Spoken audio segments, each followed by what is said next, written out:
Good morning, everybody. Happy New Year. I'm glad to see everybody here.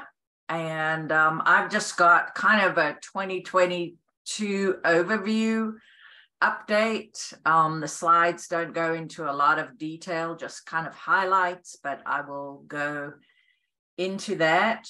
So let me just start with meetings. I kind of made an executive decision, to be fleshed out really, but these are the meeting dates in 2023.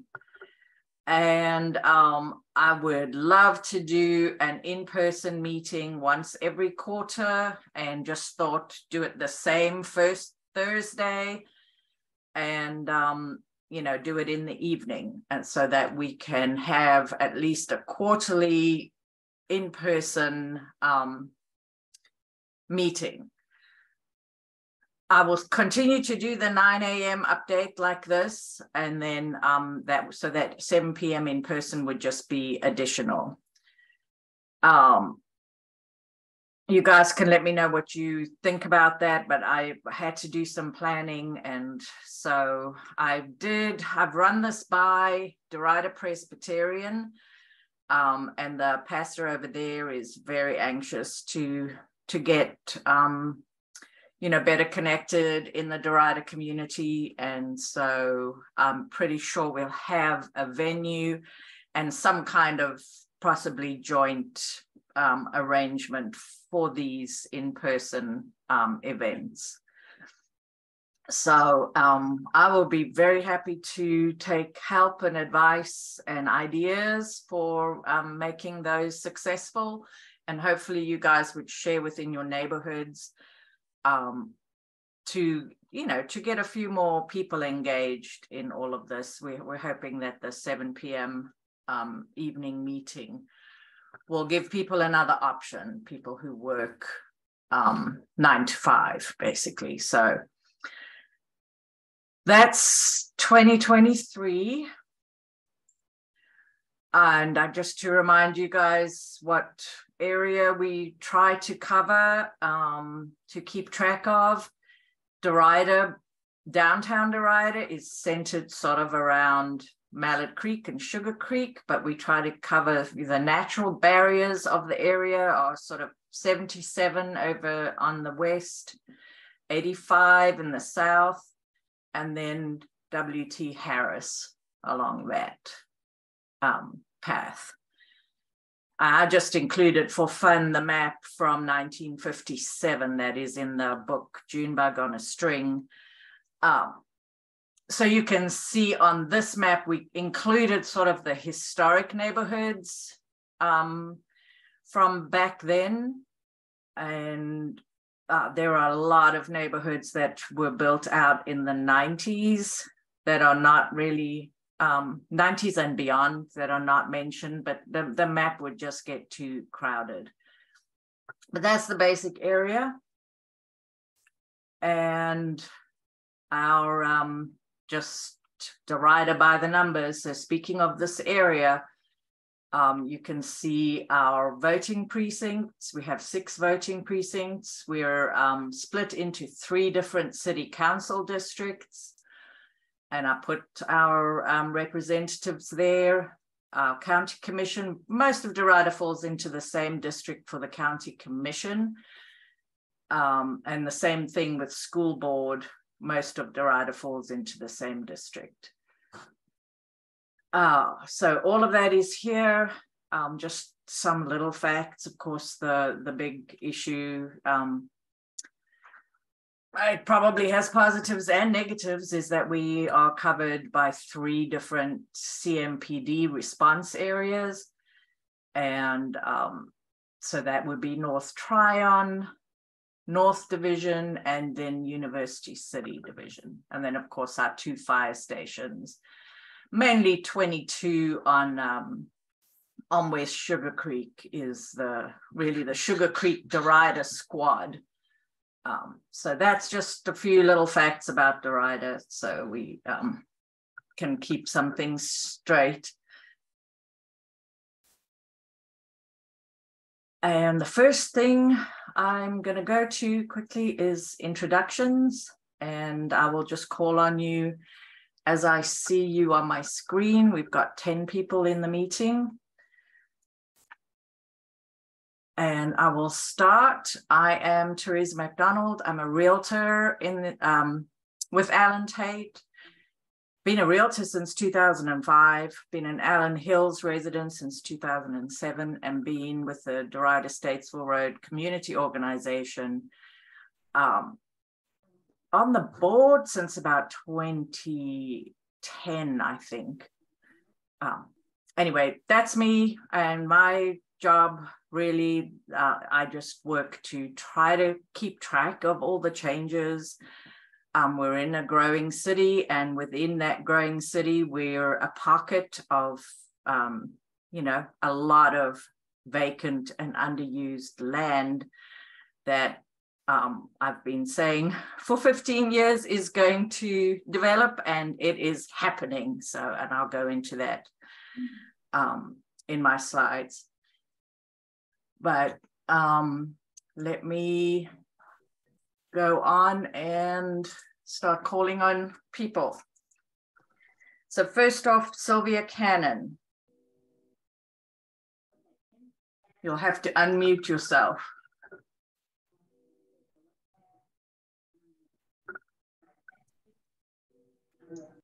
Okay.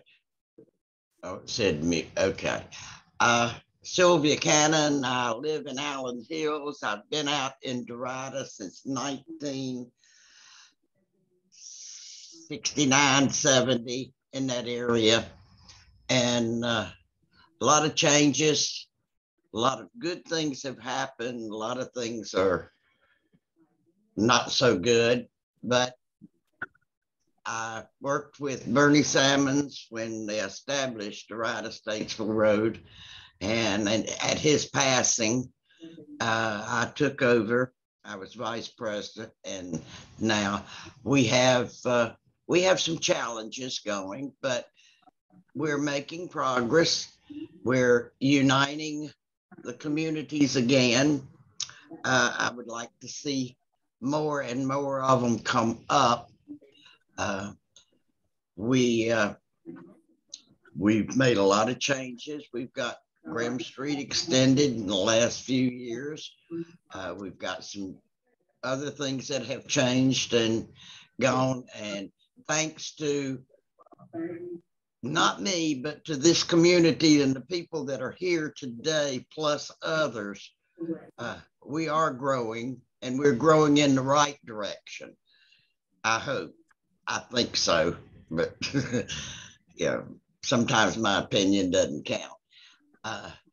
But I think this is wonderful. I think it makes a connection that we have.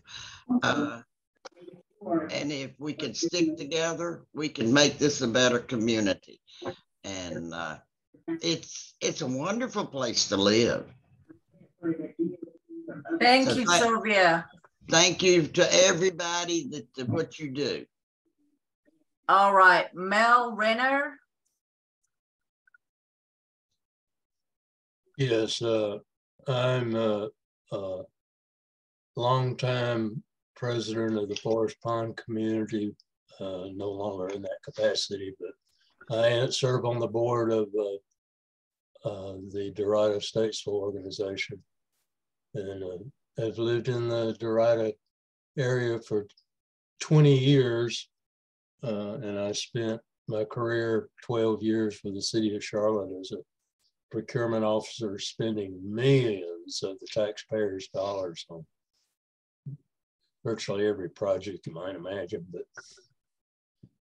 that's me. And right now I have COVID, so I'm suffering here a little bit. Thank you, Mel. Nadine Henry. Good morning. My name is Nadine Henry, and I am the head of the Sugar Springs neighborhood off of Mineral Springs.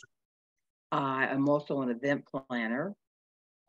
We had a extremely busy year in our neighborhood for 2022, and we're in the process of planning for 2023. it was my wish to have everybody to come together and to be an old-fashioned neighborhood where there is community, there is association between the neighbors. And one of the things I'm very proud of is our involvement for Christmas. If you had the opportunity to drive by, you saw that our fencing was lit up. And I'd say at least 50 to 60% of the houses in the neighborhood had outside decoration. So that's a very big improvement. Also, I did want to mention that we were invited, everyone in the Derita neighborhood was invited to Derita Presbyterian Church for Christmas and New Year's celebration. I had the opportunity to go for Christmas, and I was welcomed so warmly with my son.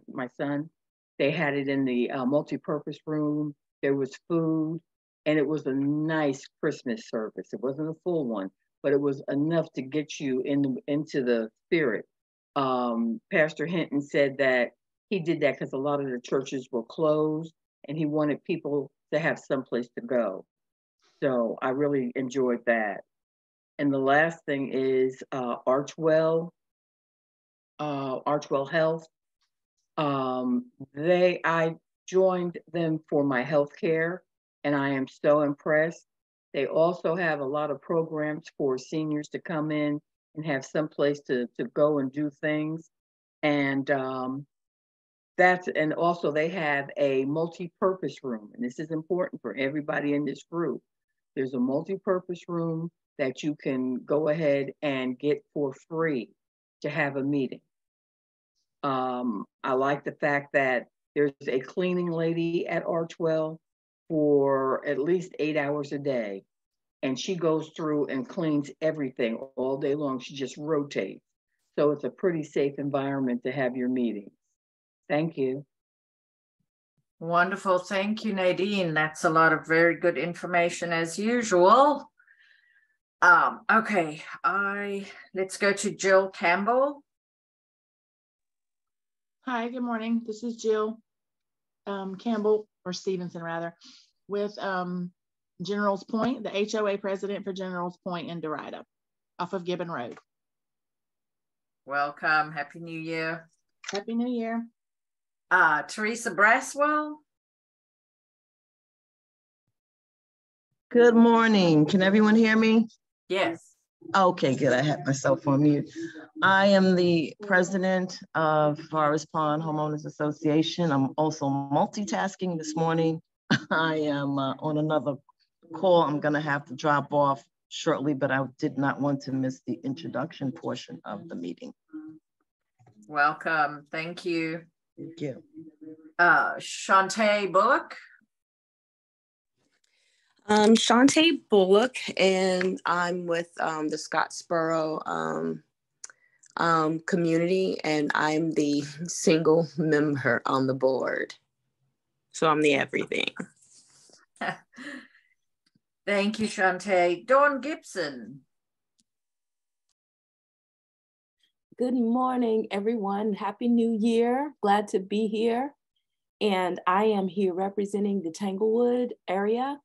And hopefully there will be more who will join because, of course, I've so enjoyed the presentations and everything that we are talking about and all the different things that are coming up. So hopefully there will be more joining. Good to be here. Thank you, Dawn. Hashim is next on my list. He can't speak, but he is a downtown Derita resident. He's an architect, and his little maker space / studio on Gibbon Road is called Saturn Atelier. And he spearheaded the Derita Bench project and brought that all together. So that is Hashim. And Carrie Miller was here. She had to leave. She is Avalon HOA, Avalon Townhomes on Mallard Creek HOA, and they've also got a bunch of good things going there. And then I think the last person is Jeffrey Simpson. Hello, and thank you. I was a little late. My apologies. For those that celebrate, Happy New Year to everyone. I am the president of the Farmington Owners Association off of Hubbard Road. And it sounds as though people are addressing what they did and didn't do with regards to the associations. So for us at Farmington, we were, as many of you know, we're very successful in nothing has been passed in 32 years. So for the first time in 32 years, there was a couple of changes vote-wise to our CCRs pertaining to dues and private fencing and things of that sort. With that being said, we are now, or will now this year be working on 2025, whereby our CCRs expired, and now we can rebuild and put new modern instructions on CCRs into our making. What else is there?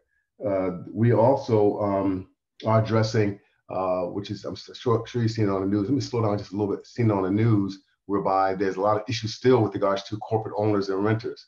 That's another thing that we're going to be addressing. We have a couple of lawyers involved. We're going to be looking at that to make some advancements on that as well. Let's see. Also, what has occurred with others, but I know it has with us. We have or are going to be addressing the relationships between management companies and HOAs. You know, and I think I mentioned this when I first became part of this organization. Now, when it comes to HOAs, in my opinion, and it seems to be true, that when it comes to us, people, they don't like us, they don't know us, and they don't trust us. So when you got those three things going at you, you know, it's very hard to really get things done. And I think we have unfolded, you know, what really is part of the concerns, at least with our organization, is you got to be careful how big these management companies are, because it seems like the bigger they are, the more they be putting in unknown costs and things of that sort. So that's another thing that we're going to be accomplishing this year, is to address that and make a better fit. Lastly, with regards to the focus, I hope that's what you guys were talking about, focus on our community, is we're going to be looking at more transparency with regards to what we do and how we do it, in order to get people involved with regards to the number of attendance at meetings. Matter of fact, the last meeting that we had was the last attendance at the meeting, and that's because we have been chopping away with regards to the neighborhood relationship, as well as with regards to erasing, if you will, the factors of them not trusting, knowing, or knowing what the board does. So that is our goal and focus for 2023 as we move along. I'm hopeful that others will be as successful as that as well. And if anyone has any input with regards to how I can succeed or we can succeed at that, my ears are open. But thank you. Thank you, Jeffrey. That's wonderful news. And I'm hoping that I don't know if you were here, we are talking about trying to hold quarterly in-person meetings for all the neighborhoods to come together in person, and that would be in the evenings. So we're hoping that would mean some better attendance and just participation, and get more people involved, because especially with HOAs, you know, there is the management company, but they're hired by the board, and the residents should be voting for the board. So it should be a very transparent and democratic process. So, you know, that there's a lot that can be improved as far as that goes. David Oliver, we're just finishing introductions. You want to jump in real quick?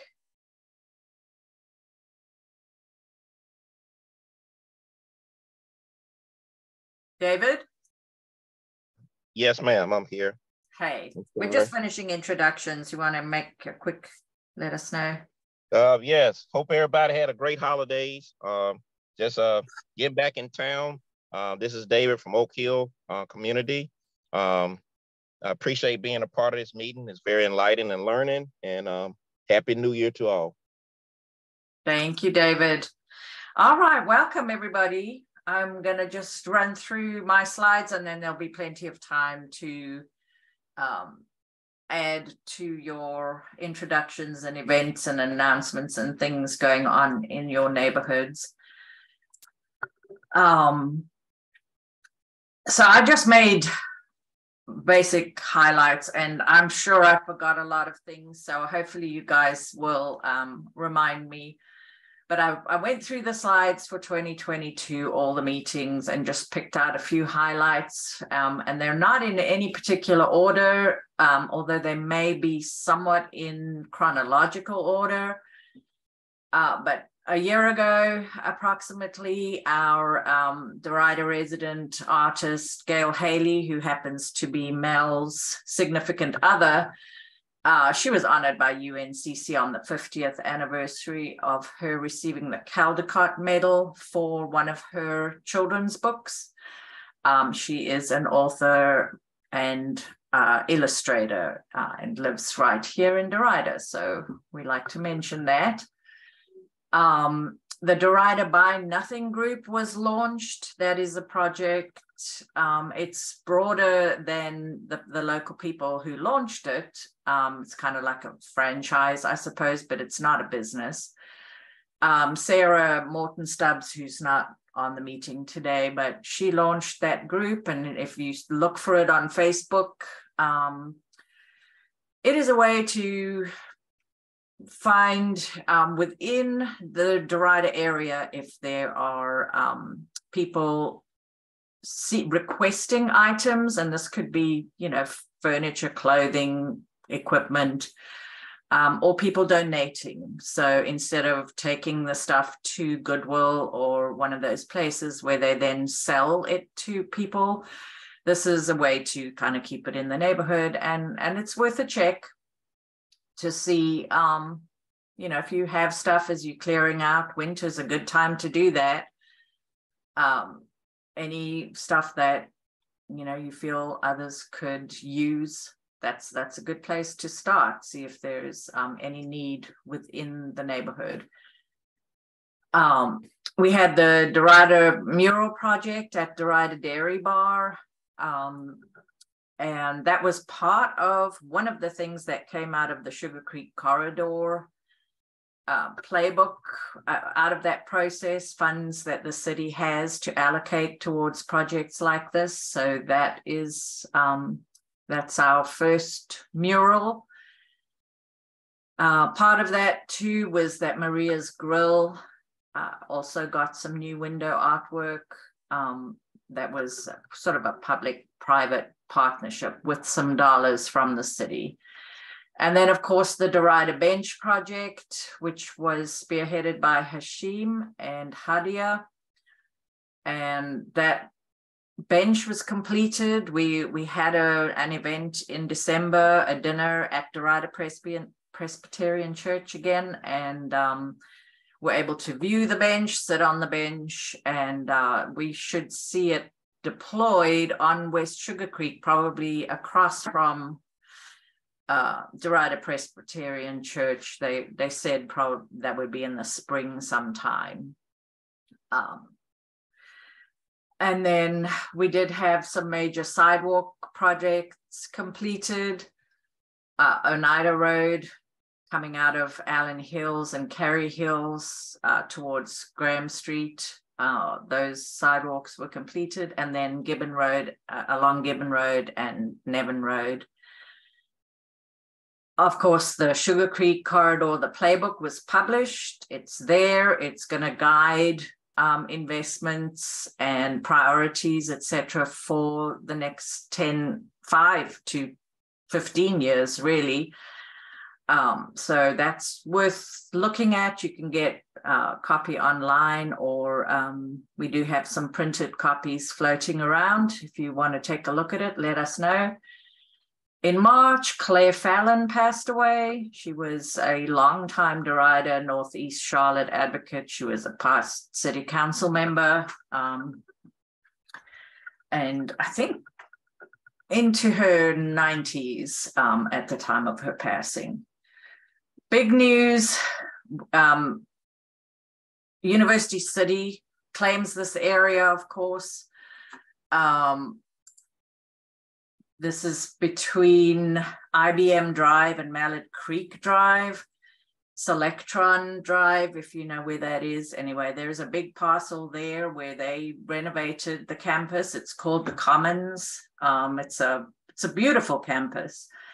But there was a big announcement that and Albemarle Corporation is actually Charlotte-based, but they're expanding. So they're going to establish Albemarle Technology Park and create about 200 jobs, and they're going to spend around 200 million developing that campus.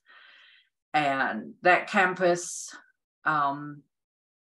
connects to some big parkland that the city owns and potential greenway connections, etc. So when we look at a map, you'll see that really has the potential to be quite a big driver for Derita, because it's well in Derita, but because of it's really part of the research park, it falls under the University City, around, under their service area. And then Owen Creek Greenway, which has been in the Greenway Master Plan as long as I've lived here, 15 years, probably more. That is finally funded, and the whole process is beginning, which is probably a 2-year process, but that will be a 2-mile section of Greenway that will connect Allen Hills Park through Ribbon Walk and Nevin Park to Statesville Road.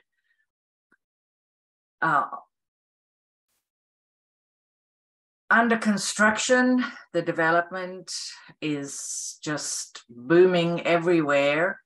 So I thought I would just summarize kind of what is under construction right now. And I won't go through every piece, but these are the larger properties that, you know, with a bit more acreage and number of units, single family or townhomes. Most of them are townhomes. Griffith Lakes will be a mix of single family and townhomes. Haven Ridge is single family. And I believe everything else on the list is townhomes, which is considered single family. They're usually 2 or 3 story structures with a garage and some land included with each townhome.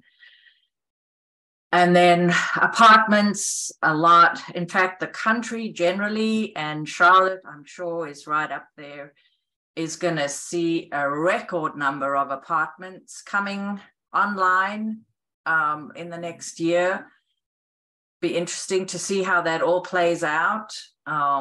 It should bring down rent, bring down the cost of renting with all these new units, but you know, they're still under construction, a lot of this. So we have the senior housing at the Cole Memorial site. That's about 100 units. That is affordable housing for seniors. So there's probably some income requirements to get into that housing over there. And then I'm sorry, I forgot all the names of the various huge apartment complexes that are coming. On University City Boulevard, I'm sure you've seen that, between 85 and Neal Road. And then on Neal Road, between IBM, kind of across from the schools. And then senior housing community was also approved at Mallard Creek and Hubbard Road. That is on the same side as Hubbard Road. So on the north side of Mallard Creek. I think they'll be starting some work there. And then another at Harris Boulevard and 85, which technically falls into that area that I defined. It's inside Harris Boulevard and inside 85, but that is really University City area. So that is all the stuff that is under construction at the moment, and gonna add several units of townhomes and single family, as well as a lot of apartments. I don't know the numbers off the top of my head, the totals, but That is all the construction that you see around the place. And then we did have a lot of new businesses open in the last year. Nadine already mentioned Archwell Senior Center, and of course the new food line at Harris Boulevard and Mallard Creek, the Dollar Tree. Within the little shopping center across from Maria's, we have Furniture Palace, dedicated senior center, which is similar to Archdale, the same one-stop idea for seniors to have healthcare and then also social activities. Just a place for community, communing, fellowship, joining together. And then Sea Hut, I haven't tried Sea Hut yet, but they came to Derita from Monroe. They actually are Derita residents, the owners, but they have been operating their business in Monroe, the town. So they decided to bring that very successful business back to the Derita community. So let me know if you've tried it. Wellpath Community Center is another new business that launched. They provide services, also kind of one-stop services for substance abuse support and that kind of thing. And then all across from the post office, the big building that was renovated, that's a huge improvement for West Sugar Creek. Has the 3 businesses in there now. I haven't seen a lot of activity at the florist, but the grocery store and the smoke shop seem to be quite active, and they've got some parking in the front and then also in the back. So it's hard to know, how many customers they have just when you're driving by, but certainly we're happy with the nice renovation on the building and the colorful facades, etc. That's new businesses. And then we did have rezonings approved in 2022. I just picked sort of the bigger parcels and the rezonings that had some opposition in the community and some, back and forth with the developer to get to a place where everybody was more happy with the situation. So the first one is the 7-acre parcel in, they're not in any particular order. This is just what was approved in 2022. 7.5 acres. This is right in Allen Hills, between Allen Hills and Cardinal Glen and across from Carey Hills. So a lot of established neighbors had input on this development. The developer was very proactive, presented to this group and to various in-person community meetings, and did a lot of extra work to make, to try to mitigate some of the externalities, I guess, that people were expecting. There were concerns about stormwater and obviously traffic. So that's that one. The transaction should close here in the next month or two, and then we'll probably see some land clearing and construction starting. This was another one that Oakbrook neighbors opposed. If you want to dig into all the details, you can, but it was approved, I believe, unanimously by City Council. And it was really for some acres that was owned by the lumber company on Statesville Road, and they were just incorporating this 4 acres that had been vacant into their business, adding more storage and stuff like that. They supply lumber for residential construction. So it's important to have that kind of business close to where the construction is happening. And then these two small parcels were just little,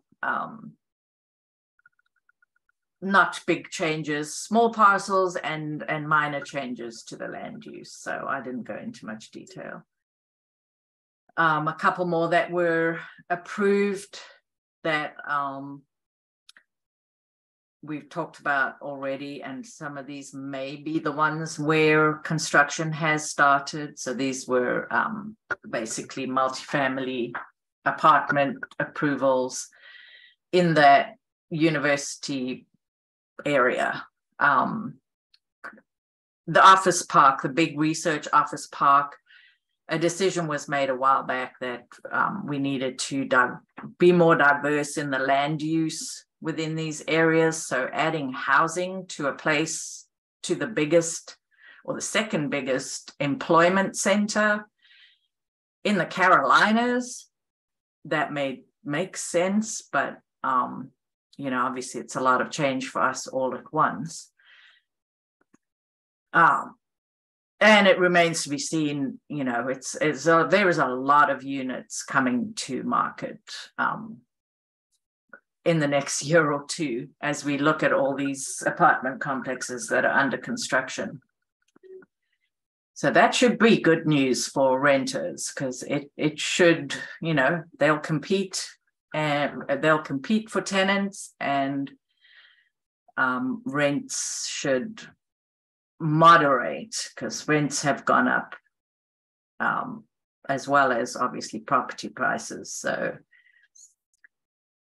this should be good news for that. I know it's not always good news for us as we imagine more people and more traffic, but this is a desirable place to live, and when you have a desirable place to live, people want to move there. And that's a good problem to have if you consider the alternative. Rezonings in process, we've got 3. The biggest one is the 17-acre parcel at Gibbon and 115. So we'll be keeping an eye on that. The public hearing was held in November. There wasn't a lot of participation at all. So I don't know exactly where it is in the approval process, but it's going to add some things that will benefit the community, like the 12-foot multi-use path along 115, and then also a 8-foot multi-use path on Gibbon Road. So that will complete some of that sidewalk there that is missing on that last stretch to Statesville Road. And then these are just smaller parcels. The one that I was sort of interested in, and maybe we can have Mr. Graham, City Council for District 2, update us on this, because this is a unique concept to my mind. I don't know if it's been done in our area, but they're converting 2 existing motels to housing. So that'll be interesting to follow. Other by right development that's going on, these are areas where the zoning is already in place, and it's just a matter of the owners have decided to develop to add, you know, something. So this is Nevin Road. Kerry was telling us about this last month or the last couple of months. It's next to Avalon. Avalon Townhome Community is kind of over here. This is Rockwell Church Road in the back. So this is what they're proposing. They don't need a rezoning, so there's no requirement for any public input really, but hopefully we'll hopefully they have something good planned, because that is a pretty avenue with the tree-lined avenue, that little section of Nevin Road that is relatively new. That's been only added in the last 10 years. And currently it's wooded. It's a wooded section along Nevin Road. And a bit of a bear for the community because of this long road frontage. There is often just a lot of litter and just basically looking unkempt, delayed mowings, etc. So, once an apartment building goes in there, we have a more on-site management and somebody to hold accountable for that, for making that part of the street look good. You know me, looking on the bright side. And then I just included a little thing to bring back some of the things we've talked about over the last probably 3 years that may actually see a chance of happening if we can get people behind some of these ideas. These are ideas that came out of this group that we've talked about that are quite feasible, but they do need, some people to spearhead.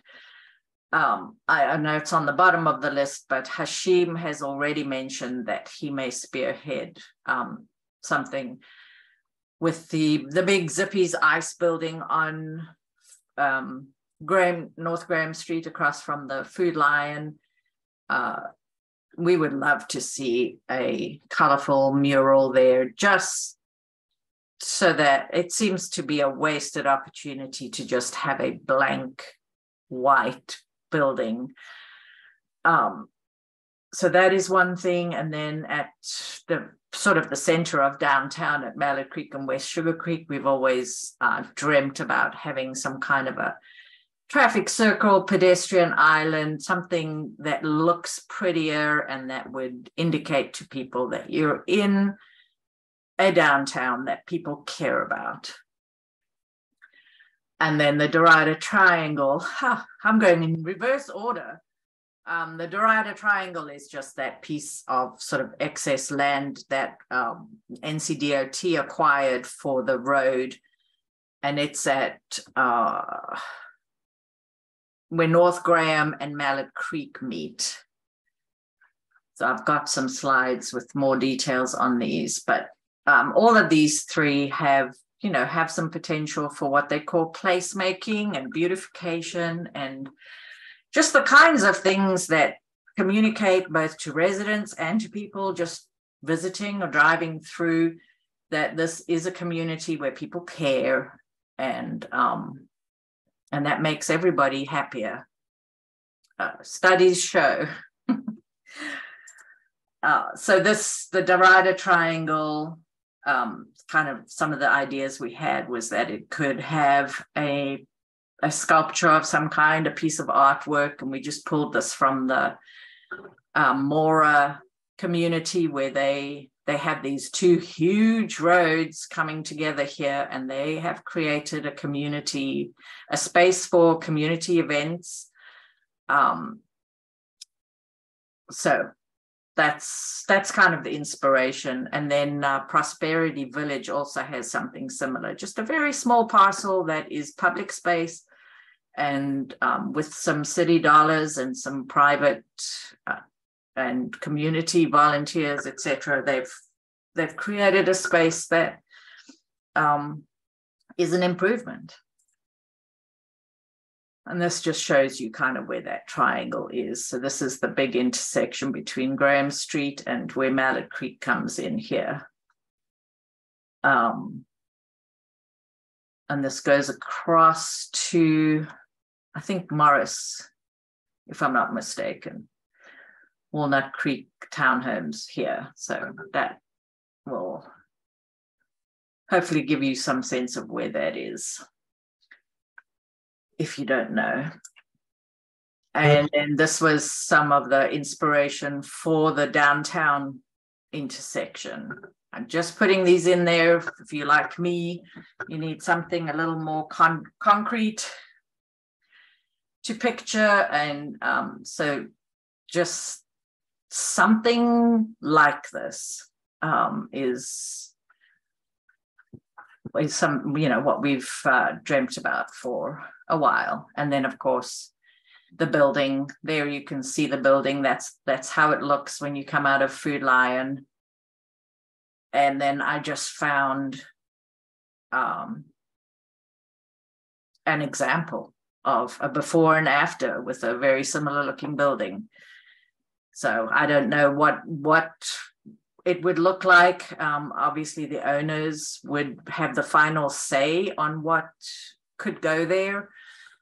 But we're hoping that that this really is something that could be pulled off. They're open to it, and Hashim is thinking that will be the next thing that he works on, because there's grant money to pay an artist for design and for execution of something like this. And I think that's everything that I have. The same thing's still going on. I've been talking about this for a few months. I don't think we've received the notices yet with our new property values. And just to remember that, the actual tax value or the tax rate will be decided by the city and the county. They've released their budgets. I don't know if there's been any discussion on the tax rate, but they have to, by state law, adjust these tax rates so that our taxes and their revenue doesn't just explode because the property values exploded. So that is still coming up. And again, if you've got any questions about your tax value, your personal property, that's something that I will do as a realtor. I will take a look at that and help you if you need some kind of adjustment, because there will be a period where you can appeal the value. Teresa? Yeah. Real quick, I just interject this real quick. For those at a certain age, usually 65 and over, I know you as a realtor would know this, they have available to them the seniors homeowners tax relief, to assist them with regards to their taxes. Yes. Am I still correct? I'm still correct on that? Yes, you are. There's a couple of programs. The county has some assistance and the city too. And it is income based, so I don't think it's just age. You have to also be low income based on their income tables. But yes, there's lots out there. There is a cap of, I think it's $3,800. I have a copy of the paperwork if anybody would like a copy, and you have to take it to Freedom Drive to the tax office. And the young lady told me, make sure you go in, have all your paperwork ready, ask them to look at it to make sure that everything is correct and where it needs to be. If anything is wrong, they just throw it out and they never tell you that they've thrown it out. So that's the caveat. Yeah. Yeah, and Google and 311 will always be able to direct you to some of these things, because there's a lot there you can apply for, as well as if you have a need, if you're a senior, especially low income, and you have repairs that you need to do, there are programs and assistance for that. So if you need help finding those things, and as you see the need within your neighborhoods, generally, if you see a property going down, but people are not maintaining the exterior, very often it is somebody who's struggling with the cost of all that. So if we can help people to find the resources, we can, you know, we can improve our communities and help our neighbors.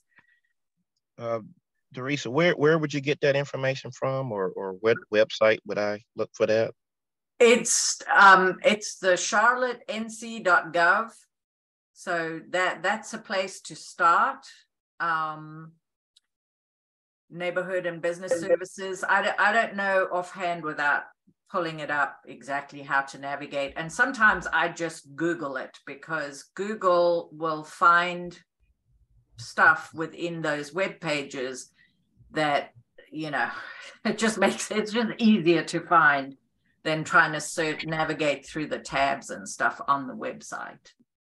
Now, I'll try to put it I'll try to put it on the chat. You can go to the I think Nadine addressed that. You can go to North Carolina Department of Revenue on Freedom Drive. They have a phone number, real quick, 980-314-4226.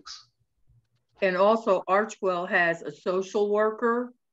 I don't know if you have to be a patient of theirs or not, but she is a very, very good wealth of information. And she knew exactly where the forms were, and she pulled it up. Again, if anybody needs a copy of the forms, I have it. Thank you, Nadine.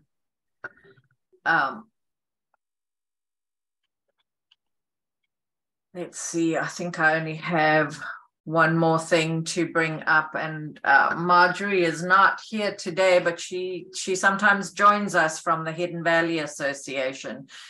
So they have an event coming up on Martin Luther King weekend, January 16th at 12, actually line up at 11:30. And they're doing a prayer march just basically for West Sugar Creek at 85, that little section there that is still challenged. And that's an event that they're doing. So I'm hoping that people will be around and can join them to show solidarity. And, you know, Sugar Creek corridor really connects us with Hidden Valley, and we face some of the same issues and challenges that are generated by that big interstate off-ramp exit.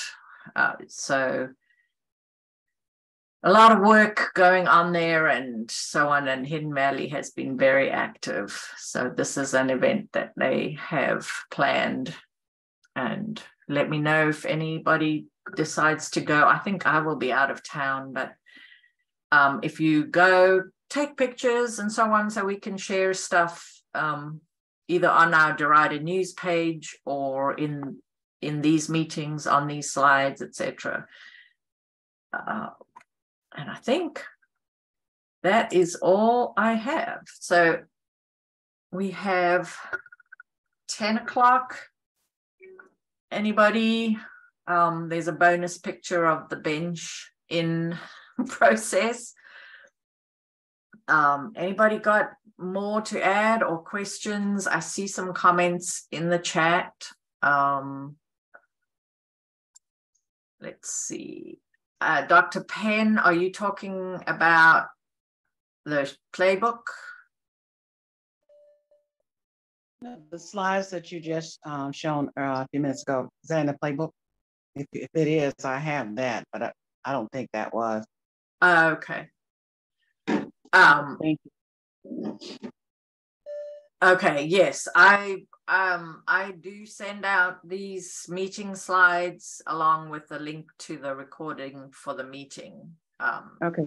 Follow up, and I'll see if I can add a link for some of these services for seniors.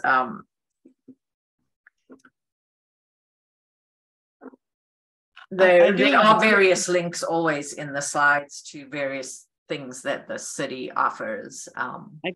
I do have a quick question though. There's a lot of seniors who are, even myself, we're kind of at the don't qualify for a lot of things. So, but we still need different types of services because we make maybe $1 more.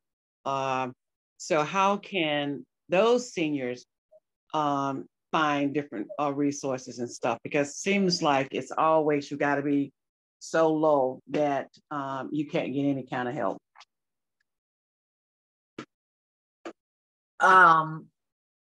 Anybody?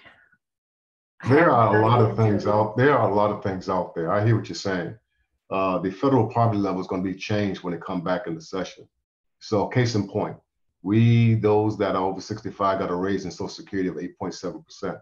Okay, which is going to knock a lot of people off of Medicaid because it's going to be that $1 more that's going to disqualify them. So what you're going to see is that gauge or that federal poverty level is going to change, and hopefully it will, not hopefully, but it has to make it accessible dollar-wise for a lot more people. Case in point, the same as with the tax thing I just told you about, and Nadine and others are correct. You have to have a certain income level. But what you'll see is that some of these programs that are available to these people that you're concerned about is a very difficult level to be on. So it's not that there's not programs out there, but to answer your question, there are situations to address it. You know, you can go to Medicare if you wish. That's a concern on the health side. You go to Social Security and ask questions on that side. And not to promote me, but you can also give me a call if you have other questions on that. Thank you. Who was that? Who was that? Jeffrey? Yes, ma'am. Jeffrey. Okay. I couldn't see who's talking, and I'm guessing I've got to show my active speakers or something. I don't know.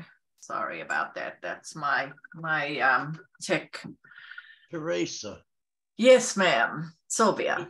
Do we have an update on the junkyard there on Graham Street? No. Not on Graham, on Sugar Creek. Yes. I did talk to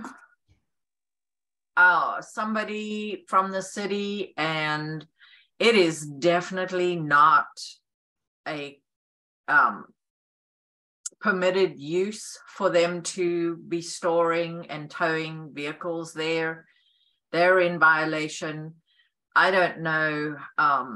And they've been charged multiple times too, and fined, I should say, not charged, fined. But yeah, it's just one of those cases again where everybody knows that they're breaking the law or the regulations, and I don't know what it's going to take to get change over there. So we just keep complaining, try to get pictures of them actually towing vehicles there, and I think the adjacent property owner can probably help with that. Oh yeah, he has said that he will support us in anything that we Yeah, it's a problem. And you know, as much as we want to try to beautify the area, when you have a property owner doing stuff like that, it just makes everything look like crap. So yeah, we'll keep working on that one. And then, you know, we've of course got a few other kind of problem properties, and where it's not necessarily the property owner, but that people are dumping on sites that are vacant and underused. And so that's one of the reasons why I do like development, because it just does put an improvement on the property that people take care of, that looks better, and so on. But yeah, I'll try to figure out where they are on that junkyard situation. Anybody got anything else? Nadine, sorry, I see your hand up. That's okay.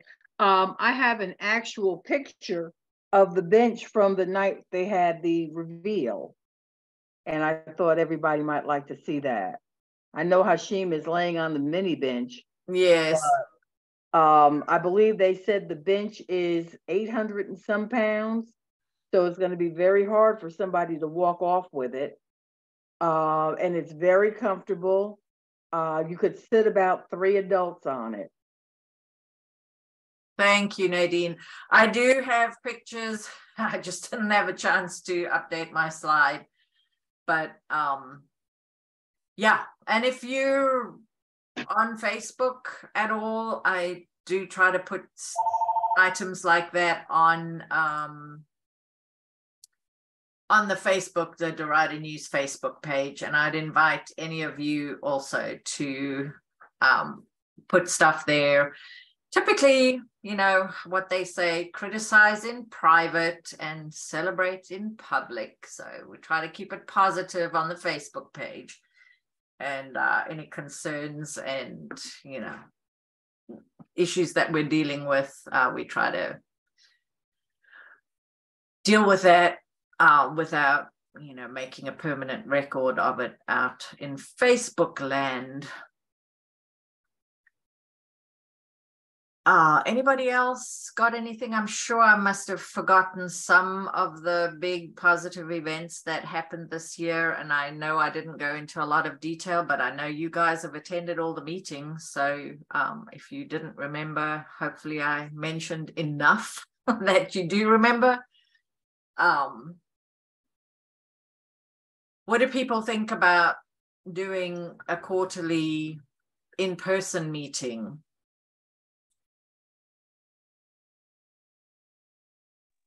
What time of the day did you say that would happen? I'm suggesting 7 p.m. 7 p.m.? Yes. I didn't know it was on here. Sorry? I said I didn't know I was off of mute. Oh, Linda, hey, welcome. Yeah, we're just kind of in the general discussion time, and I was asking, I've proposed some in-person meetings in 2023 quarterly, and I was just asking what people think, and it would be in the evening, because I certainly get a lot of people contacting me that would otherwise be here, but you know, this time slot is hard for those that don't have a lot of flexibility in their work schedule or access to get on Zoom and that kind of thing. So I think it would be great once a quarter to go ahead and do that. If you find people are saying, well, I can't do it at night, maybe 2 in the daytime, 2 in the evening, to flip it off, 1st and 3rd and whatever have you. But it is nice to put a face with folks. And as we joke in another group that I have, we find that we all have legs. On Zoom, you don't know if anybody has a leg. So that's something that's neat. Yeah. Oh yeah. I mean, there's so many benefits to meeting in person that, you know, we know in our bones, you know, as humans. So well, I'm open to other ideas for timing. Maybe it would be a good idea to do it on a Saturday or Sunday. Or maybe 6 o'clock in the evening instead of 7. Okay. I didn't know about, you know, if people, 7 gives people time to have dinner first, 6, I don't know, but yeah, I'm open, because, you know, my schedule is, I control my schedule. So maybe if we go ahead and take a collection or whatever have you, and have pizza there, a little small snack. So if you do it at 6, people can come straight from work. If that's okay. And just have some food. Yeah, I'm not thinking that we'd be, you know, although if people make an effort to be there in person, it may end up being more than an hour long, but maybe up to 90 minutes or so. But yeah, let's talk about this some more and just and give it a try, because it's way past time to try to do some stuff in person.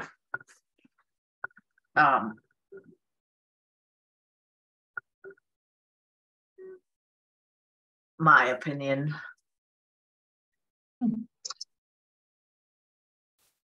Hello, everybody. Hey, Teresa, I have a Linda. question. Yes. When you said the first quarter, when are you thinking about the meeting? I was thinking about March. March? Yeah. Okay. And I was saying maybe for the first one, I would say I'd be willing to host it at our location if you all like, depending on the date.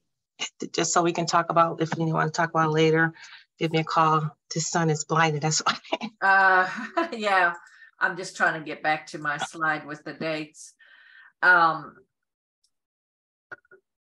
Yes, and we also have an offer from Derita Presbyterian Church. The same thing, I don't know, they have a huge parking lot. That's the other thing. I don't know quite how much parking you guys have, but that is great. I mean, I like the idea of doing on-site at various places too, because that's also education for us. For anyone who doesn't know, Linda is the Charlotte Post, the newspaper, and they have their office right on Princess, close to Princess and North Graham, behind the Food Line. And maybe even like what Nadine had mentioning, the morning, the evening, so perhaps so we can even do a meetup mixer, maybe a morning business afternoon for those people, something like that. And maybe that will give an opportunity for those people that could come during the day as well as the evening or something. Yeah, I'm thinking I would keep this 9 a.m. Anyway, just keep that going, but just add something once a quarter. And it was just, this is a proposal. I don't want to do it too soon just because it takes time to organize. So I'm thinking if we aim for the first one in March, we can pull something together. And I don't know how many people to expect. So, a small space might be just fine for the first one. And certainly, I'm sure a lot of people would be interested in the various businesses and locations around Derita. So, we can get to know the area and the people, the businesses. Okay. Yeah. So, okay. Well, thank you for that. So we'll talk some more. Okay. That sounds fine. We probably could maybe accommodate parking about, I'll have to look, about at least 30 cars. Okay. 30. Yeah. Oh, yeah. That's plenty, I would think. I mean, if we had more people than that, then I would be very excited. All right. Anybody got anything else? Does everybody agree that 6 p.m. is a better time if we do an evening during the week evening? And then if you think Saturday or Sunday, probably not Sunday, but a Saturday time might even be a little easier for some people.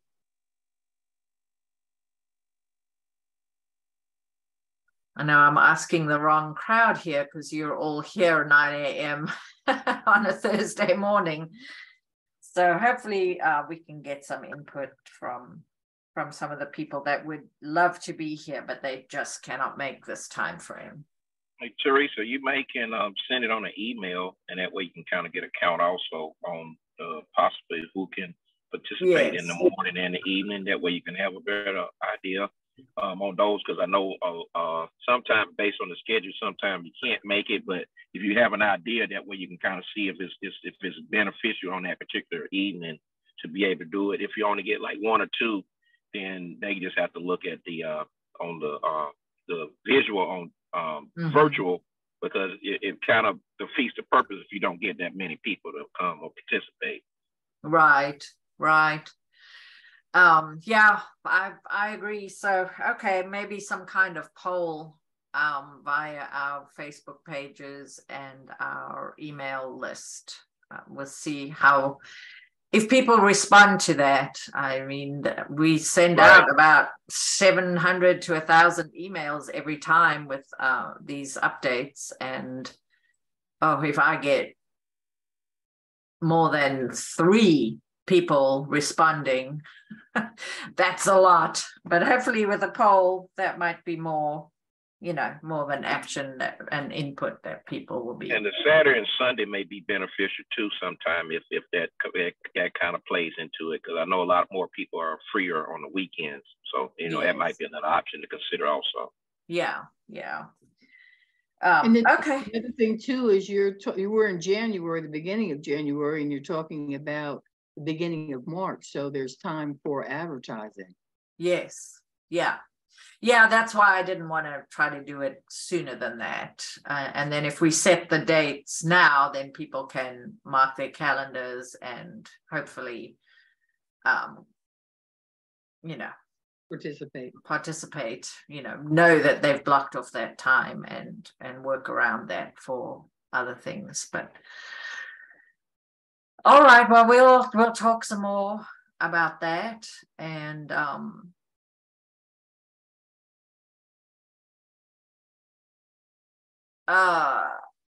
Dawn, we don't really have a directory, but if you guys want to share contact information. Yes, I was absolutely wondering about that, because I think I know when I'm talking to others in the community and around, they definitely want to have more information, and sometimes it's easier to give them a contact outside of the meetings that we're having. And then hopefully they, you know, whatever their time frame is, and then they can get back in touch with you. So I don't know if you want your number to be the only one to answer everything, but I just thought I'd ask that question and see what we have here. And I'll put mine in there as well. Yeah. Yeah, I see Jeffrey's number is in there. Nadine, have you put your number in there? You usually do, no. Sylvia. And something's wrong with copying the chat today too. I copy it and put it on a Word document. I can't get it to do it. I don't know how to do it. I'm gonna play around with it. I was trying to copy and paste because I couldn't get it to save. Yeah. Yeah, I don't know. And of course, I think in the recording, this chat doesn't show up at all. But I'm going to go ahead and play around with it. Okay.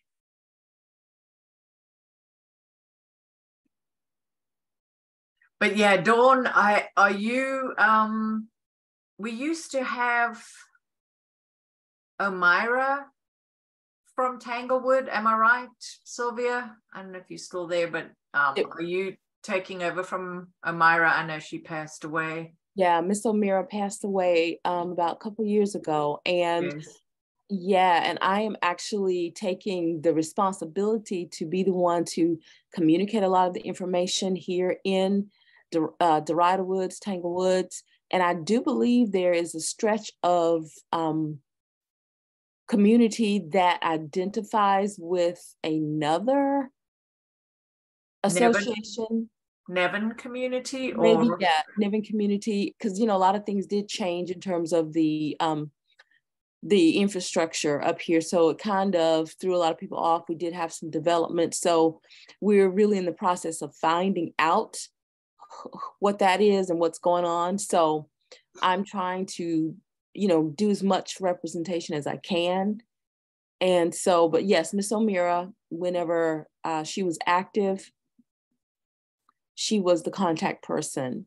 Yeah, and she used to come to our our Allen Hills meeting, which is another thing for folks on this call, and I'm sure Sylvia will agree. You're always welcome to attend that. We have expanded it to include all the neighborhoods. It's still the Allen Hills, Cary Hills Neighborhood Association, but we've expanded the area where we put out signs, etc. That meeting is on the first Tuesday every other month. So the next one will be February, I believe. So it'll be February, first Tuesday, 7 p.m. Correct, at the little church up here at the corner of Manning and Allen Road. Please come.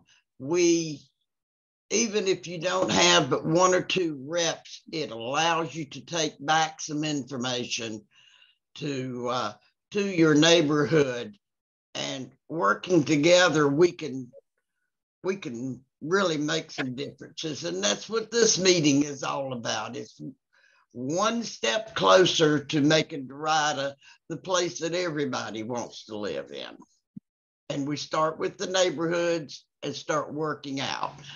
And please, I will have at the next meeting in February, I will have a calendar similar to what she's got on the screen now for our meetings, and bring somebody with you if you'd like. Yeah, that'll be February 7th. So we start at 7 and we quit at 8. Yeah. Can I tell you, I will try to get someone from this area to be a part of that, because I do have classes that I teach on Tuesday evenings at this point, and I hate that I can't make that, because I definitely would like to be in person. So I will make sure to pass that on to someone else who can hopefully be there in person. Please, and let them contact me when they get there, so that we can introduce, because we've had the last meeting, we had 4 different neighborhoods around here represented, and they are taking that back to their neighborhood, and it's really made a difference in our crime rate, in the number of 911 calls that we have. We do have a police officer that comes in with all the things that are happening. So you're welcome. You are welcome, or any of the others. If it's 2 or 3 of them, that's fine. That's great. Thank you so much. We definitely want to participate in lowering any crime rates and representing the unity that all of us want in our area and in the city overall. But, it starts here, and I'm just glad, I always see you at the precincts, Miss Sylvia, when I come to vote. And so it's good to see you there. And then when we can meet, whenever I can get there, it will be great. So thank you. You're welcome. I'm Look forward to seeing you. You too. Yeah. I'm trying to answer David's question about the address for that church. Do you happen to know what it is? For some reason, I've got no internet access to search the address, but it's at the corner of Manning Road and Allen Road, south. You need the address for the church? Yeah. Do you know what it is? Yeah, hang on a minute. I got it right here. Oh, dang it. I just saw it on my. It's 3030 Allen Road South. Yeah.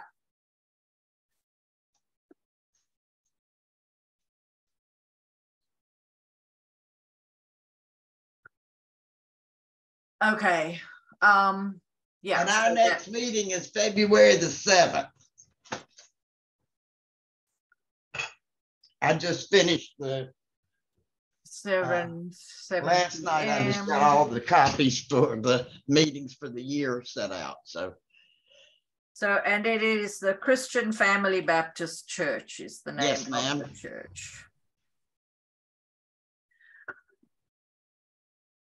All right. Anybody else got anything to add before we finish up today? I've got 10:30. I think that's plenty. And we will see you guys next month. Our next Zoom meeting will be February 2nd at 9 a.m. and try to invite somebody to join us, all of you in your neighborhoods. They don't have to be on the board. Just, you know, the more voices, the more people at the table, the better we can kind of get a sense of what people are thinking and represent where we need to with all the change and stuff happening. All right, if nobody's got anything else to add, I will stop the recording.